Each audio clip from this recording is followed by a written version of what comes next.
دنیا بھر میں جیو ایکسپریس نیوز کے ناظرین کو اپنے نیوز کاسٹر مجین حسین بلال کی طرف سے السلام علیکم۔ خبر شامل کرتے ہیں ضلع منڈی بہاؤدین سے، جہاں ڈی ایس پی سرکل پھالیا حافظ امتیاز احمد کی خصوصی ہدایت پر پاڑے والی میں سرکل پھالیا کے ایس ایچ اوز کا اپنی فورسز کے ہمراہ جرنل ہولڈ اپ، متعدد گاڑیوں کی checking. District police officer Nasir Khan سیال کے احکامات کی روشنی میں ڈی ایس پی سرکل پھالیا حافظ امتیاز احمد کی خصوصی ہدایت پر پولیس سرکل پھالیا نے تھانہ پھالیا، تھانہ پاڑیاں والی، تھانہ بھاگٹ نے پاڑیاں والی اڈا پر جرنل ہولڈ اپ کے دوران چیکنگ، متعدد گاڑیوں اور موٹر سائیکل کو چیک کیا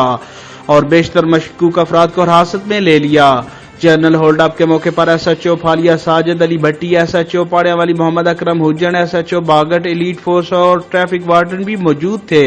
circle officer Phalia police D S P Hafiz Imtiaz Ahmad کا کہنا تھا کہ اس طرح کے ناقد جرائم پیش عناصر کی غیر قانونی نقل و حمل کی حوصلہ شکنی میں معاون ثابت ہوتے ہیں۔ کیمرہ مین نوید افضل چرونڈیا کے ساتھ رپورٹ شاہد سیمول، جیو ایکسپریس نیوز، پاڑیاں والی۔